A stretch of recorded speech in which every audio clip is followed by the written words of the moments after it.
I'm obviously missing something. We had this big build-up to these municipal elections. It went on for weeks and weeks and weeks, campaigning, talking about who do we think is going to win this and that. Will the ANC lose support? Will the EFF? The EFF were looking good. EFF were looking really good on social media. Action SA, Musi Mayamani. I still don't understand. I still don't know the name of Musi Mayamani's collective. It was called the Collective. Now it's all over. I saw a story. There's a coalition in Laingsburg. I don't know much about Laingsburg. Laingsburg had a terrible flood in 1981. That's all I know about Laingsburg, and it's on the way to Cape Town. So the ANC got into a coalition with the Patriotic Front, or the Patriotic Alliance. Patriotic Alliance, that's Gayton McKenzie's party. He was that prisoner guy. I'm embarrassed to say that I don't know who's in charge of the Joburg municipality. I have no idea. Who's in charge of Cape Town, Pretoria, Gqeberha, eThekwini?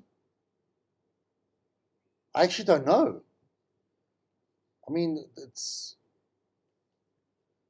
like, what was it all for? It's like an anticlimax. Wie is in beheer is the question. I don't know. To think that F.W. de Klerk, he passed away before he could see what is happening. So the F.W. de Klerk Foundation have said that the former president's family will make all necessary security arrangements to ensure that the private funeral goes ahead without a glitch. And amid security concerns around possible what possible disruptions would there be? We don't even know where the funeral is going to be. He's being cremated. So what are we going to look for? Smoke. He's not going to be the only cremation that particular day. Believe me, nobody cares. Nobody cares. That'll be possible disruptions. Turns out Anglican Archbishop of Cape Town, Thabo Makgoba, he's the third clergyman to arrive at F.W. de Klerk's house to visit his widow, Elita. And so lots of visitors. Yes, of course, the odd estate agent. They ring the bell. The one estate agent was hiding behind Thabo Makgoba, trying to sneak in. See if they can talk to Elita, see if she wants to sell her house. They can be very sneaky, very clever. Because you know this Thabo Makgoba, he's the archbishop. They often wear these robes, these outfits, and they could spread out a bit. And kind of like the estate agent can get into the slipstream and penetrate the de Klerk house, the property. And you never know. I'll never forget when my mother was left alone in her house. This estate agent said, "Oh my God, the crime! You're not safe alone here, Mrs. Calvari. You're not safe here alone. Ooh, the crime! Ow, that can be very conniving, hey? Very, very conniving. Yo." So she's not selling. Turns out Elita is not selling. Like I said yesterday. Some good news from the vaccination of the COVID-19 point of view. Justin Bieber's coming to South Africa. He's going to come lip sync in South Africa. He's doing a world tour, and he decided to include South Africa on his tour. Why is this good for vaccinations? Well, if you want to attend a concert, you've got to be vaccinated. You've got to be fully vaccinated. So there you go. Isn't that brilliant? Oh, there's going to be fights. There's going to be fights in homes because some parents are anti-vaxxers. And now suddenly their 14-year-old wants to be vaccinated. Their 12-year-old wants to be vaccinated purely because of Justin Bieber. It's a conflict. There's a dilemma. How about that? Yeah, kids grow up quickly. And what is the law actually? If a 12-year-old or a 14-year-old, do they have to get permission from their parents to get the vaccine? I don't think so. I don't think so. Look, I was going to suggest they have a vaccination station outside the concert. No, can't do that. You've got to be vaccinated. Get vaccinated now. I assume Justin Bieber's only coming out next year. You better get vaccinated now. Because if you're going to have the Pfizer, you need the second vaccine. Yo, get cracking. You know what? I just thought of something. This is probably the most positive, humanitarian, altruistic thing that Justin Bieber's ever done in his life. Increase the rate of vaccination among the youth of South Africa purely by doing concerts. Maybe this is a thing that he's going to all over the world. I honestly, look, excuse my ignorance, I'm a bit embarrassed. I thought Justin Bieber disappeared. I hadn't heard any of his music. What's face? But then I saw the Grammy Awards this year. He won like 4 awards. I think he won Song of the Year. Good golly. Who knew? Speaking of somebody famous, also big superstar, Britney Spears, big story.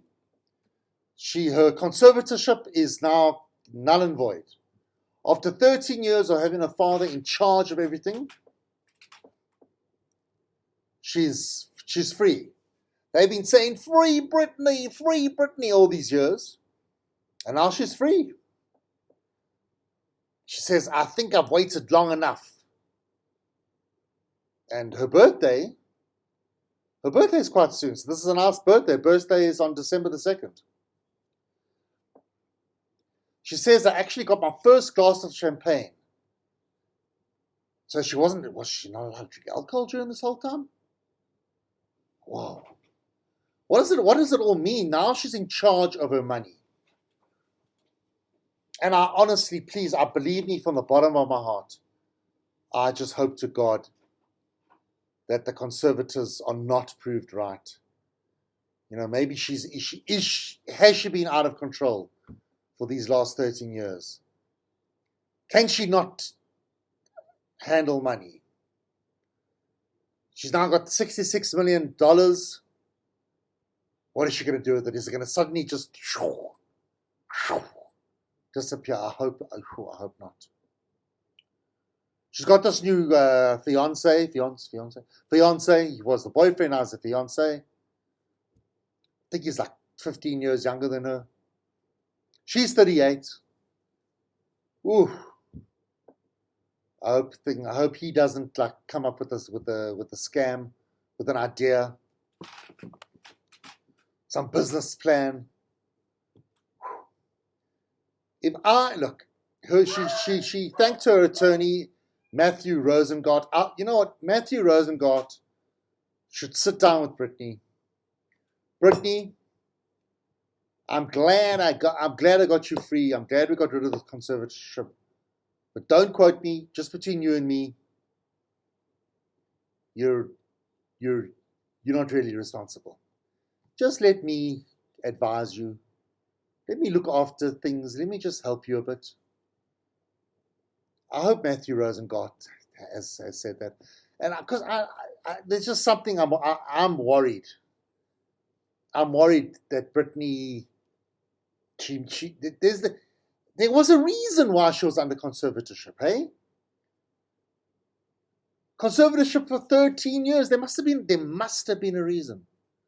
It couldn't have been all unfair and all unjustified and all terrible. There must have been a reason. She's going to start giving $100,000 tips to waiters. Things like that. That's where it all starts.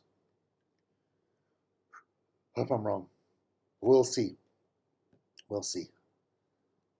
I hope she's not going to land up in a situation. Sure.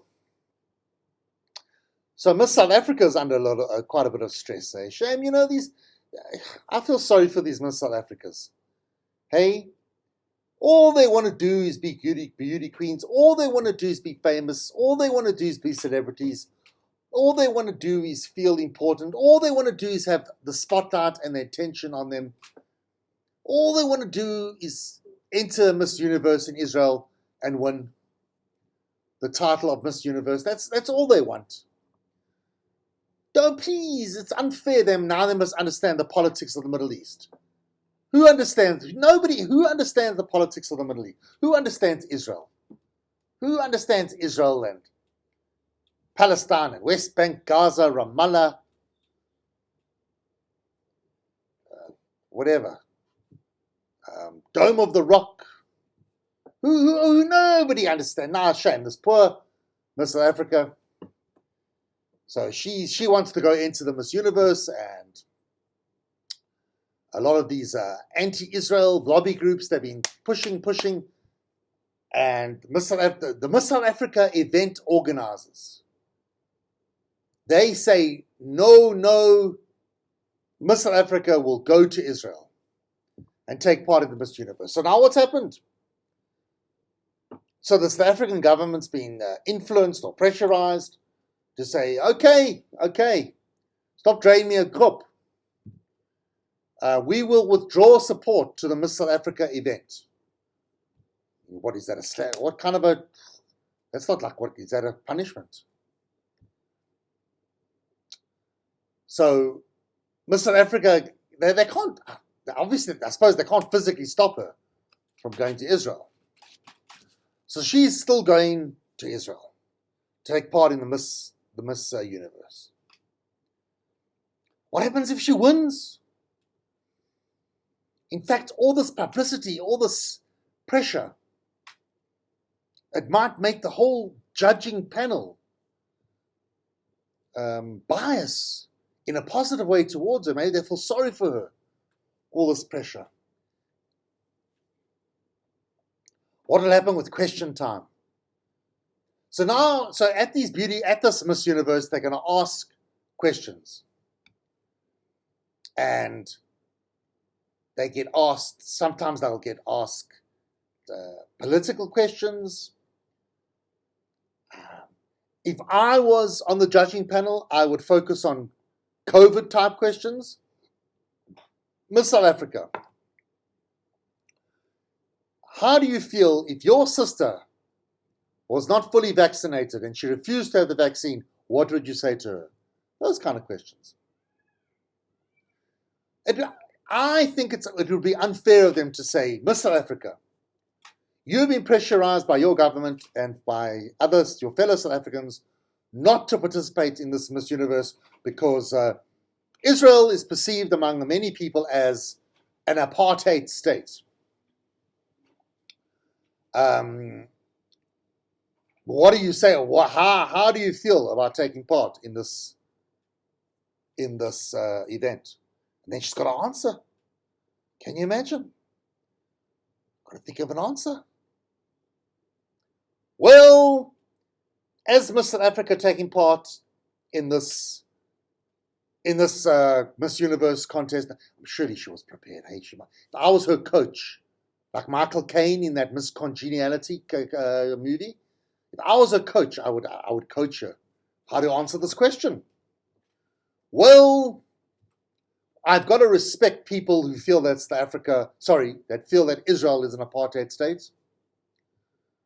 But under the context of what is going on with the situation in the world and Israel being under intense pressure and being under criticism for being an apartheid state, I think as Miss South Africa, you see, she's giving like a long-winded answer. Because while she's giving all this, she's thinking, what am I going to say? What am I going to say?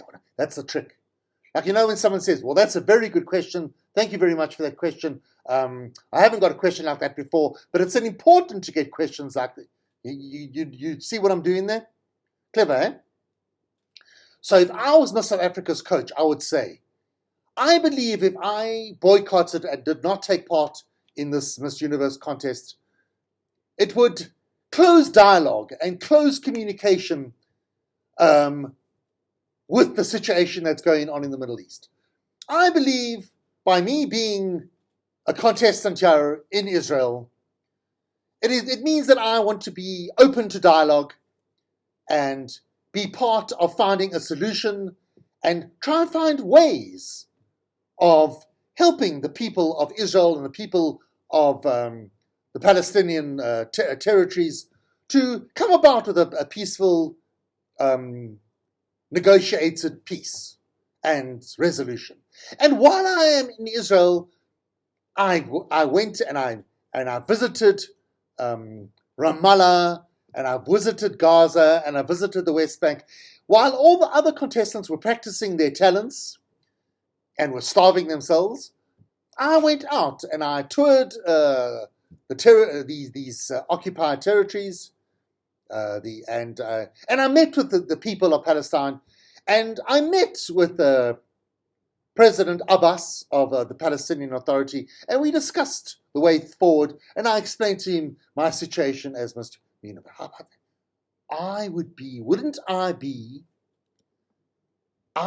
telling you now, I don't want to toot my own horn, but I would be a brilliant coach. Don't you think? I thought I handled that so well. That was brilliant. Now, Miss South Africa, do you think Israel is an apartheid state? And do you feel guilty, and do you feel any remorse? Do you feel that you have betrayed your fellow South Africans and the Palestinians taking part in this Miss Universe? Now that's the question that I would practice with Miss South Africa. I would give her that. I don't think they would ask such a direct, harsh, difficult question. But as a trainer in the beauty pageants, I've been doing this for years. Well, actually not. This is my first time. But you got to be confident. There's an expression, fake it until you make it, or fake it until you make it. Yes, so as the coach of Miss South Africa taking part in the Miss Universe, sure, that is a tough one. So they get asked the question, is Israel an apartheid state? And then, thank you very much for the question. Yes, that is a very interesting question. And I think it's a very important question that we must deal with. And I think the UN Security Council and the UN has dealt with this matter in many ways over the years. And as well, I am not in a position of power and authority to state emphatically that Israel is an apartheid state, but I think it's very important to talk about it and to visit it, and I think it's very, very important and vital that we have this Miss Universe contest here in Israel, so we don't cut Israel out from the rest of the world, and that we are open to dialogue and to finding some kind of resolution and to discuss this matter. And then I pray, but I do pray. I pray for the people of Israel, and I pray for the people of Palestine all the time. And as I was saying to President Abbas yesterday, at the end of the day, it's all about beauty.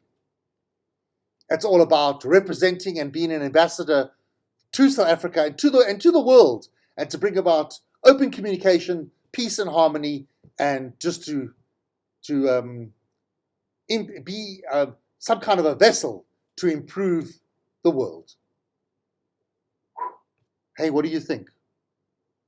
I thought that was a tough one. Sure, that was a tough one. But if you had to ask me, Damon Calvari, Damon, you never talk about Israel. You always avoid it. Yes, damn right I avoid Israel, for crying in a bucket. If they haven't solved the situation in Israel, they've been struggling with this thing since 1948. Who am I to solve it?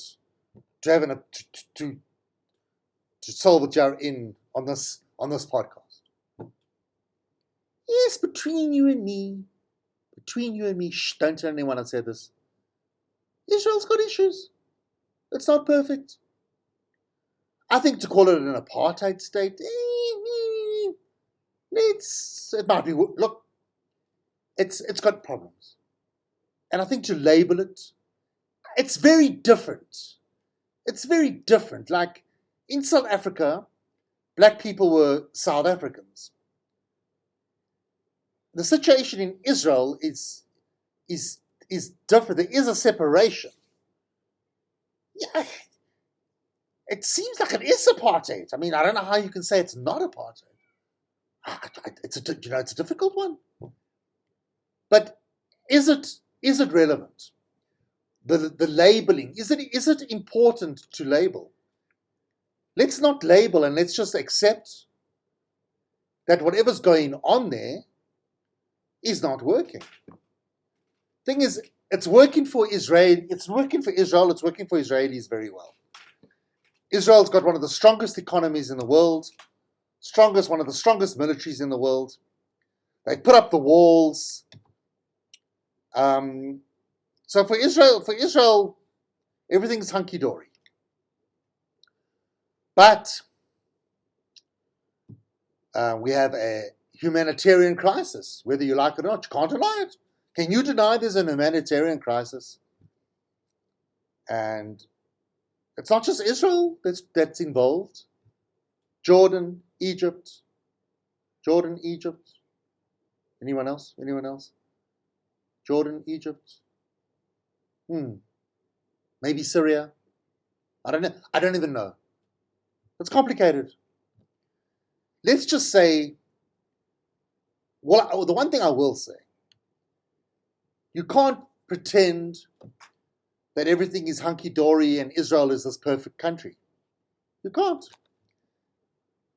But as soon as you say something like that, you're labeled anti-Semitic. Yeah. Very, very difficult. So this, I'm not going to talk about this again. Just gets you nowhere.